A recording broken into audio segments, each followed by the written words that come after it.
My name is Marie, and this is Likened Unto Me, my personal scripture journey. So I have a confession to make. As I read through the story of Alma and Amulek teaching the Zoramites this last time, I got a little judgy of the people that they were teaching, specifically the poor people.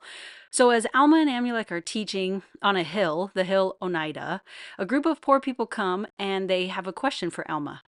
What do? They can't worship God because they've been kicked out of their synagogues because of their poverty, so they will want to know what they should do. And I think Alma got a little excited that someone was actually asking him a question because it says he turned him about, his face immediately towards them. So he ignores the other people he was talking to and turns to answer this question. And he says, "Behold, thy brother hath said, What shall we do? For we are cast out of our synagogues, that we cannot worship our God. Behold, I say unto you, do ye suppose that ye cannot worship God, save it be in your synagogues only? And moreover, I would ask, do ye suppose that ye must not worship God only once in a week?"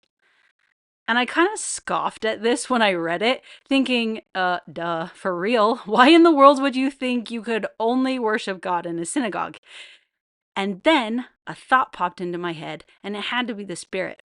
Oh, well, how have you worshiped God outside of a church building this week? And that stopped me for a bit. How have I worshiped God this week?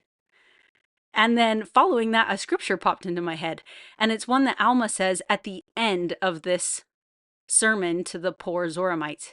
He says, "And now, my beloved brethren, I desire that ye should remember these things, and worship God in whatsoever place ye may be in spirit and in truth." So Elder Patrick Kieran said that to worship is to intentionally praise and adore our God in a way that transforms us.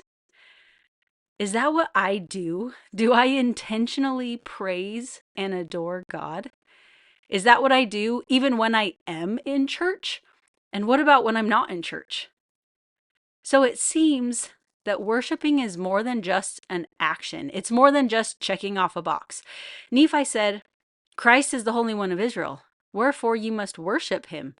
Intentionally praise and adore him with all your might, mind, and strength, and your whole soul." What does that look like? So here's the thing. If you're going to worship God in whatsoever place you may be in, then that means worship can look like anything. It can look like trying extra hard to think of Christ during the sacrament. It can look like singing hymns as you make dinner. It can look like doing your best at your job and being thankful God has blessed you with one. It can look like expanding your knowledge and learning all you can about this world God created for us. It can look like taking time, morning and night, no matter how rushed or tired you are, to pray. It can look like increased temple attendance. It can look like practicing the talents and gifts God has given you. It is basically doing anything good with an attitude of praise. And that's harder than it looks. Have you ever been driving somewhere and before you know it, and without realizing it, you get to where you're going and you have no memory of the drive there? I feel like we humans like our autopilot. We just like to find that zone where we get things done and we don't really have to think about it. But that's not worship. Worship is intentional. It's on purpose, with a purpose. True worship changes us, probably because we have to make some internal changes in order to truly worship. It's like how Ammon felt at the end of his mission to the Lamanites. "Behold, my joy is full. Yea, my heart is brim with joy, and I will rejoice in my God. Yea, I know that I am nothing. As to my strength, I am weak.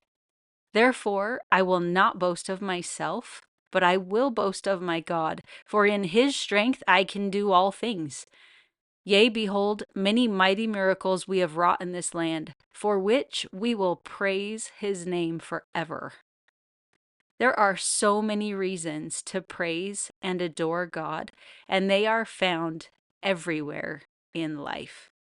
We really can praise his name forever. Thanks for listening. Any quotes or scriptures or stories that I used are cited in the description. This is Likened Unto Me, my personal scripture journey.